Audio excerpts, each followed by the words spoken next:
Episode 67.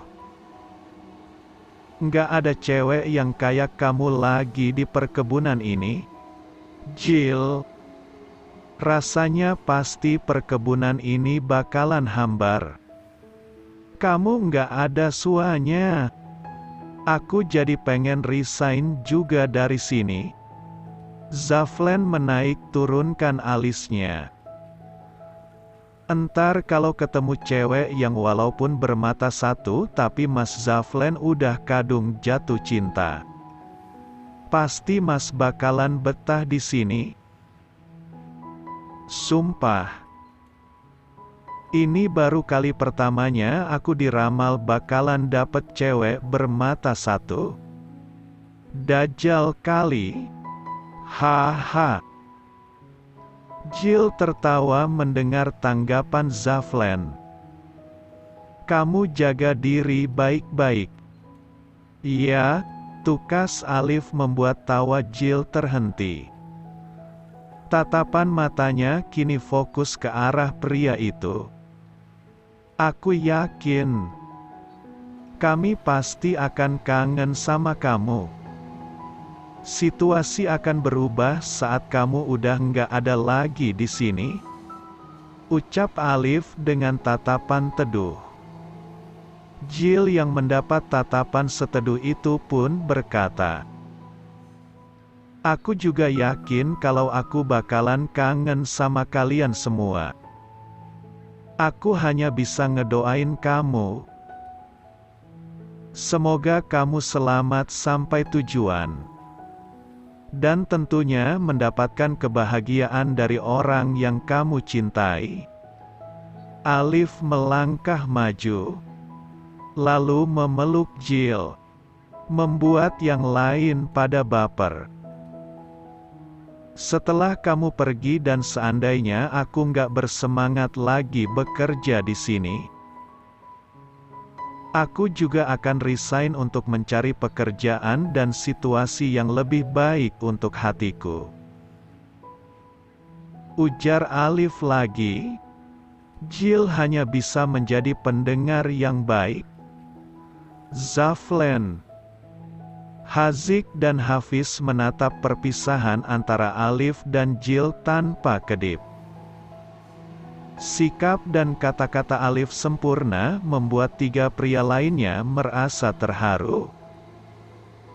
Mereka rasanya juga ingin mendapat giliran memeluk Jill. Alif melepas palukan. Jadilah cewek yang tegar setiap menghadapi masalah. Aku yakin kamu adalah cewek yang tegar, yang selalu mampu mengatasi masalahmu sendiri. Mengingat kamu selalu menyimpan masalahmu untukmu sendiri tanpa membagi-bagikan kepada orang lain. Hanya wanita tangguh yang sanggup melakukannya.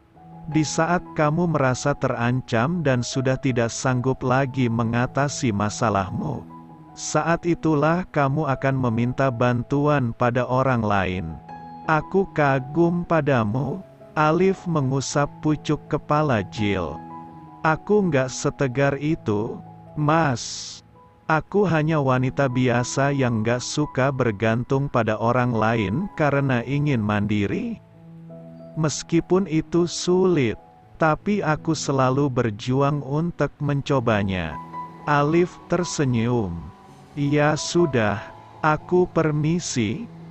Jill membawa kardus berisi barang-barangnya menuju mobil yang sudah menunggu di depan kantor. Di sisi lain, Jeff menganggukkan kepala saat melintasi ruangan Fanny dan Fanny menyapanya.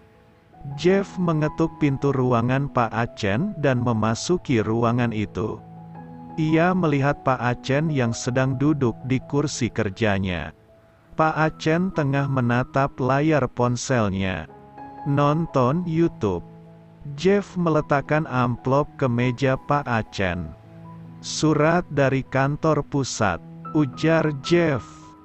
Pak Acen mengangkat alis. Kemudian ia meletakkan ponselnya dan mengambil surat itu. Surat perihal apa? Oh, apa keputusan tentang barang orderan ya? Tanya Pak Acen seraya membuka amplop. Silahkan Anda baca isinya. Jeff yang sudah tahu perihal isi surat pun tidak mau bicara banyak. Pak Acen terperanjat begitu membaca isi surat. Matanya yang sipit pun membulat dan wajah putihnya memerah.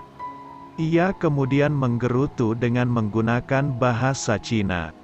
Saya dimutasikan ke Sulawesi, di daerah terpencil yang tidak bisa dijangkau dengan mobil. Ujar Pak Acen dengan geram. Beruntung Anda tidak dikeluarkan dari perusahaan ini.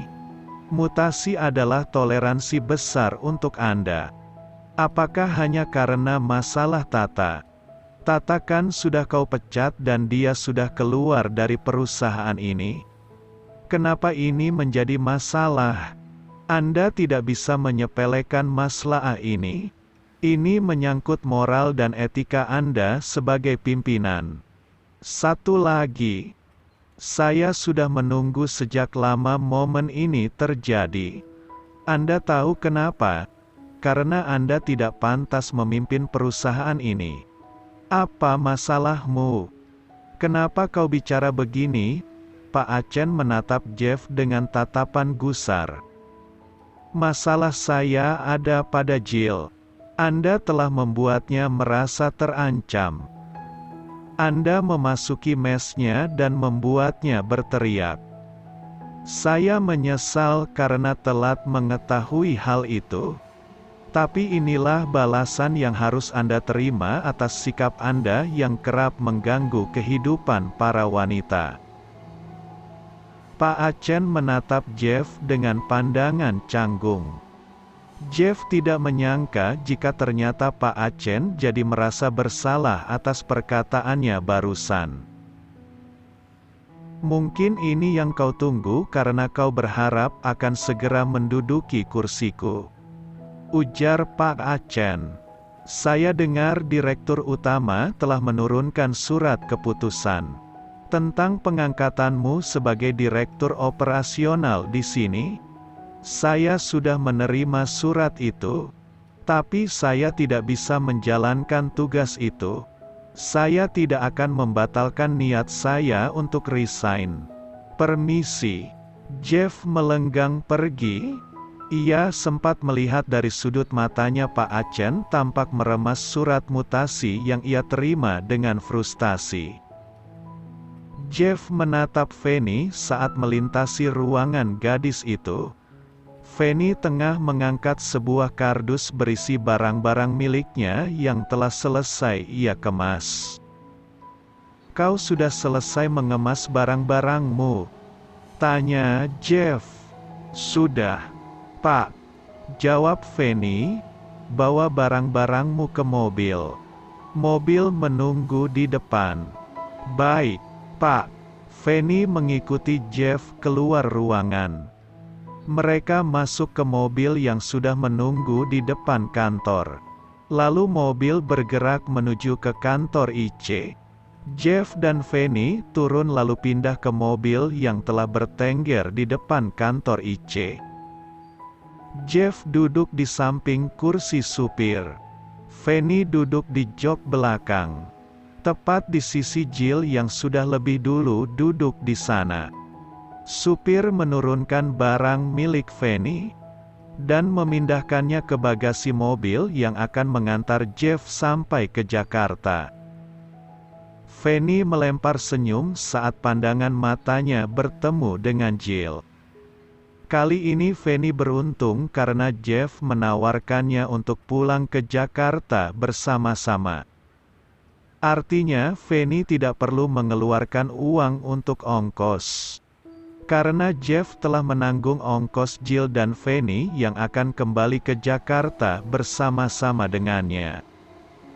Akhirnya kita bisa balik ke Jakarta barengan.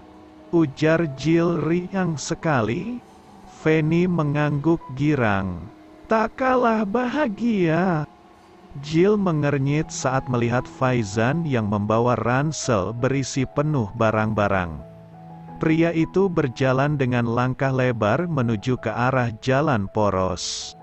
"Mas Faizan," panggil Jill. Faizan menoleh ke arah Jill. Pria itu tampak ragu-ragu, namun kemudian ia berlari mendekati mobil di mana Jill duduk.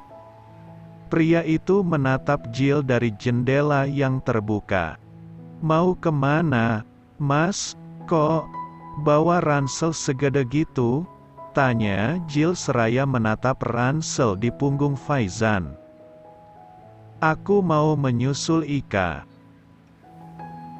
jawab Faizan. "Serius?" Jill tampak girang. Faizan mengangguk.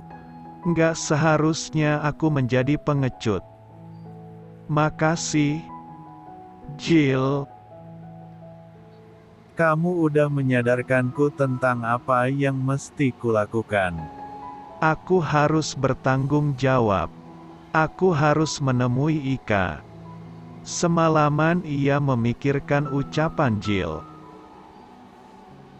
Dan akhirnya keputusannya untuk menikahi Ika sudah bulat. "Syukurlah, aku pergi." Jill tersenyum menatap Faizan yang berlari menjauh. "Barang-barang sudah selesai saya kemas ke dalam bagasi." "Pak," supir menghampiri jendela dekat Jeff duduk. "Oke." Jeff mengangguk. "Kita berangkat sekarang." Supir masuk ke mobil. Jill merasakan jantungnya berdebar saat mobil bergerak meninggalkan perkebunan. Jakarta, "I'm coming." Berbagai rasa berkecamuk dalam benaknya. Entah bagaimana sambutan ayah, bunda dan Kak Evan saat melihatnya pulang. Ia sudah sangat rindu dengan 3 manusia yang sangat ia cintai itu. Berbagai bayangan berkelebat di kepala Jill. Membayangkan saat ia tiba di rumah dan bertemu dengan ketiga orang yang ia rindukan itu.